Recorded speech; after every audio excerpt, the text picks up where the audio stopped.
I'm Steve Gray, DoP. I'm here surrounded by a forest of ARRI cameras ranging from an Alexa through an AMIRA to a Mini. So I'm going to talk a little bit about the ergonomics of the cameras, especially the AMIRA and the Mini. This is quite a pimped down AMIRA compared to mine. I normally have a matte box, an FF5 follow focus, a Transvideo Starlight monitor, and I have a bigger battery setup. But yeah, it's a good build here. Very, very simple, good documentary style, and with the master grips. So it's super easy to go handheld. There we go, and ready to go, ready to shoot. So we've got the ARRI master grip set up here with this AMIRA with a Fuji non-Cabrio 19-90. We've got the focus on the left, and we've got the zoom on the right.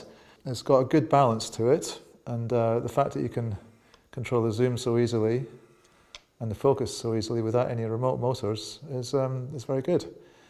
I have to say that from my documentary background, where I basically pulled my own focus for quite a lot of jobs, I'm very used to using my hand here on the actual lens or using an FF5 follow focus.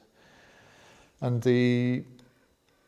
I guess it takes a little bit of time to get used to the fact that you've got an electronic control rather than a physical control, but it's a good setup.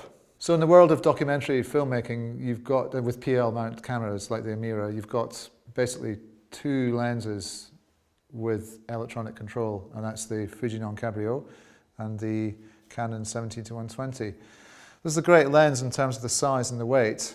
I prefer the Canon just because it gives me a little bit more zoom, and I find that the picture quality in the Canon is a little bit better. But this is a great lens if you want to be lightweight. So we've got two ARRI Minis now. We've got one in the studio configuration on a tripod, and then we've got this one here in the handheld mode. The great thing about the ARRI Mini cameras is that you've got ultimate configuration with all of these bits of cages. It's interesting to see ARRI doing collaborations with other manufacturers now, like Bebop here. We've got this ARRI Bebop battery adapter plate. I guess they started off doing collaborations with Transvideo when they did the ARRI Transvideo Starlight, but it's interesting to see them doing even more with people like Bebop here. Chutney, as my focus puller friend calls it, all over this camera. Nice configuration. We've got the follow focus, and we've got the iris control here. It's probably my favorite configuration because it's super lightweight.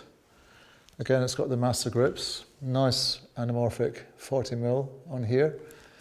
Good thing about the Mini, of course, is it does anamorphic, unlike the AMIRA. For my configuration, I would definitely have a video transmitter on this as well, just so that the director can see what we're getting. And super simple on the shoulder. It's very rare I'm standing next to a camera like this in a professional sense, but I do from time to time. Fully loaded, fully maxed up, fully chutneyed Alexa SXT W, which I think is the newest, biggest and greatest of the Alexa range. We've got the iris, we've got the zoom, we've got the follow focus, everything coming through the powering of the body here, all wirelessly controlled by the focus puller. And we've got the great new matte box which has a tilting mechanism so that you can get rid of unwanted flares. And we've also got the ARRI Cine tape up here for a visual indication of focus distance. So all of these controls here for the iris, the zoom and the focus are all controlled from this here, which the focus puller can wander around set with. So here we have a ARRIFlex Mini on an ARRIFlex Maxima, good names, and it's their latest gimbal, super small setup, again lightweight configuration with the fizzes for iris and focus. I guess this is what ARRI thought that the Mini was going to be used for most of the time, but of course, as we all know, it's now become probably the most important production camera that ARRI have.